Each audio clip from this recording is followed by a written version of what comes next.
Assalamu alaikum, grade 5. I hope you all are doing well. Please take care of yourself and of your family too. Please stay home to stay safe. Today we are going to have a tutorial related to lesson 5.4, detecting a hit. We have already created a game or an animation last ICT practical session, right? So we are going to continue with that with the changes according to the activity that is given in this lesson on page number 84 and 85. So you can take help from the book as well. Today is Monday and the date is 11 May 2020. It will be really good, dear students, if you open your book and go on with the tutorial with the help of the book as well, because all the steps are also given in the book and the explanation is also given in the book. So you can take help from the tutorial and book and practice your work. So let's start and see what's there on the book that we have to do today. So you will learn the learning outcome. The lesson is detecting a hit. Now what is detecting a hit? We are going to do it and let's read. So let's make it a little bit zoom. Great. Now there are 3 points that we are going to learn today, 3 objectives. How to make a program sense events. So what is the sense events? We will study that. How to make a program react to events. So if something is happening, how the program is going to react to that. And number 2, what an if block is. So we already studied that there are loops, right? We did a forever loop. Forever loop means repeating of something. Same, we have some conditional blocks that are known as if block or for loop. There are some loops, forever loop also, and then there are some more loops that a computer uses for conditions. For example, did Ahmed went to school? If yes, say true.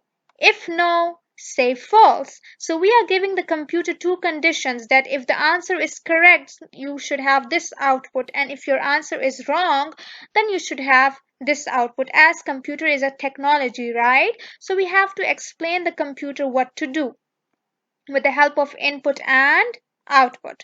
So your program has a spaceship and one or more soccer balls. So instead of a soccer ball, we added a robot or a fantasy toy.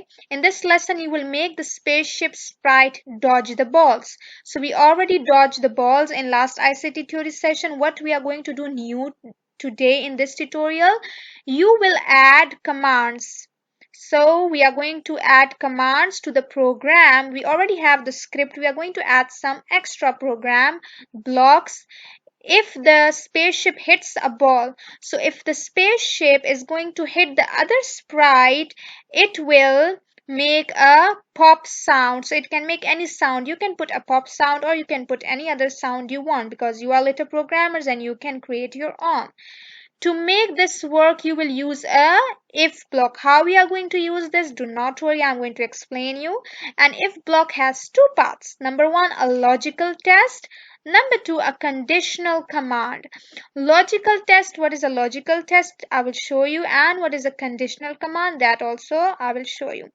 A logical test is a test with a yes or no answer. For example, as I told you, that if Ahmed has gone to school and that is true, give the output yes, he has gone. And if he didn't went to school, give the output sorry, he didn't went to school. So that is going to be a logical test that has yes and no.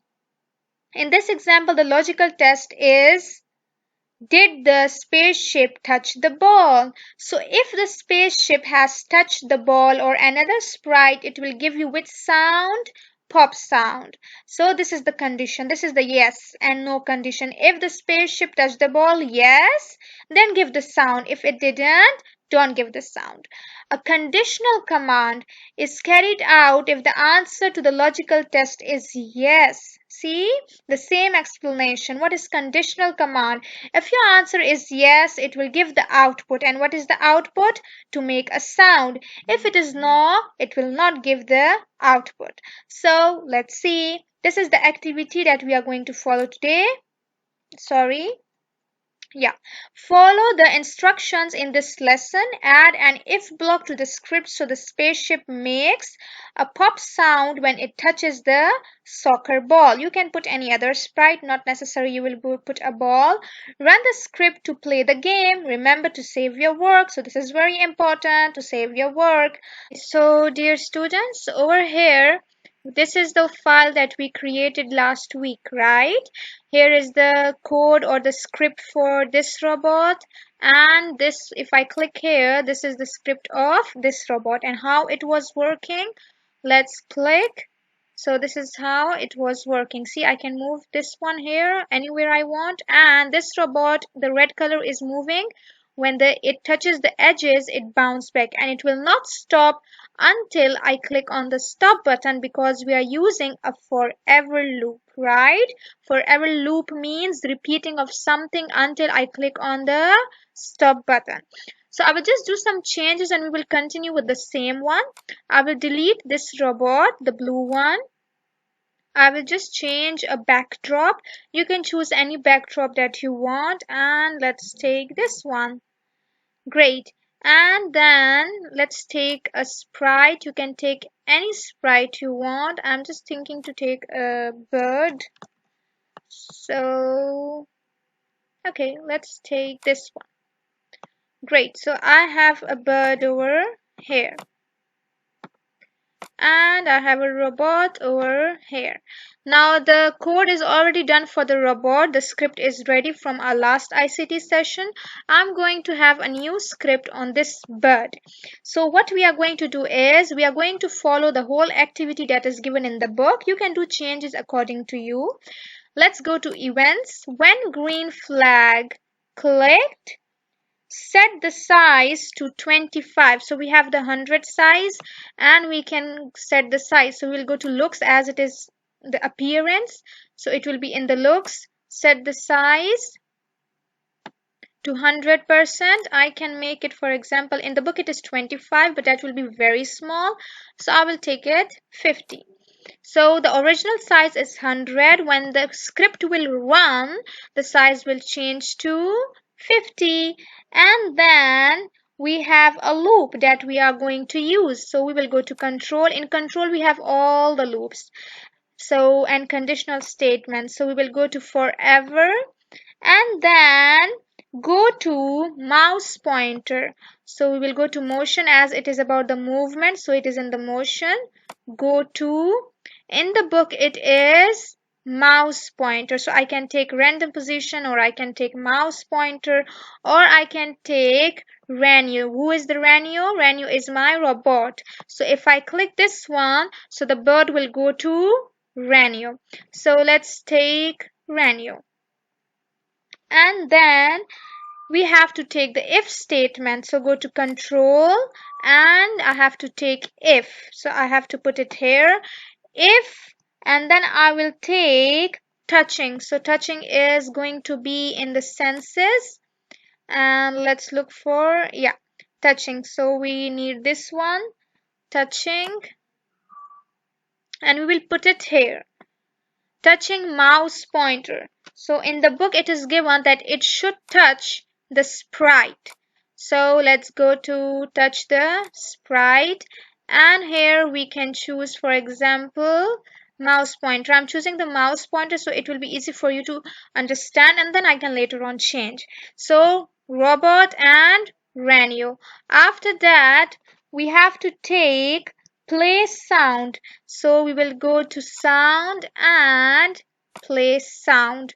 So in the play sound we already have the pop sound. We can change that by choosing. If you go to sounds, you can choose a sound from here and you can take any sound you want. So let's go to animals. Let's take this one. So I have two sounds. One is the pop. I can select and hear, and I can go to the second one and play. So see, I have two. Now if you go to codes, you can select a sound from here. I have two sounds, pop and this one. Anyone, I can record my own sound and put it here. So let's choose this one. Now let's play and see. Green flag clicked. See, it is moving. If I touch the red color rubber, the radio, it gives me sound. And if I don't touch, it doesn't give me sound. See? Okay, if I keep it here, let the radio comes. Yeah, see, when the radio touches the bird, I'm moving with the mouse pointer, it gives the sound. See? And let's go to stop because it is in forever loop, so it will not stop until I click on the stop button. Now let me explain you what is happening with the help of the script. When the green flag is clicked, see the size changed. I clicked the green flag and here was 100 and the size changed to 50. And what is the next happening in the forever loop? Go to mouse pointer. So the bird, see, when I was moving the mouse pointer, the bird was moving. So it went to the mouse pointer. And then we have if it touches the radio. So that's why we put the condition over here of if it touches the radio. So if yes, it touched the radio, give the sound. If no, it will not give the sound. That's what we studied and I explained you on page number 84, right? So here it is a logical test going on. If it touches radio, yes. So what is the conditional output? Play the sound. If it doesn't touch it, don't play the sound. So that's what it is happening according to the script. So here let's make it 200. Because the original size changed to 50, I want when the green flag is clicked, it changed to 200. So we will make it a full screen. Click on green flag. See? Now it doesn't touch it. Let the radio comes. Yeah, see? Now I don't want the sound, so I will keep it here. See, little bit it touched. Yeah, see? Now let's stop and go back. So that's how you can try. You have the tutorials over here. You can select any tutorial and learn and create your animations. Dear students, it is very important to, yes, practice, practice and practice. Excellent. So I will be waiting for your projects. You can attach it and send it to me, or you can take pictures, or you can take videos while you are practicing. And don't forget to save it. How? Go to File, save to your computer. It will be here in your downloads and you can attach and send it to me. Till then, please take care, please stay home and stay safe. Bye bye. We will meet in next ICT session.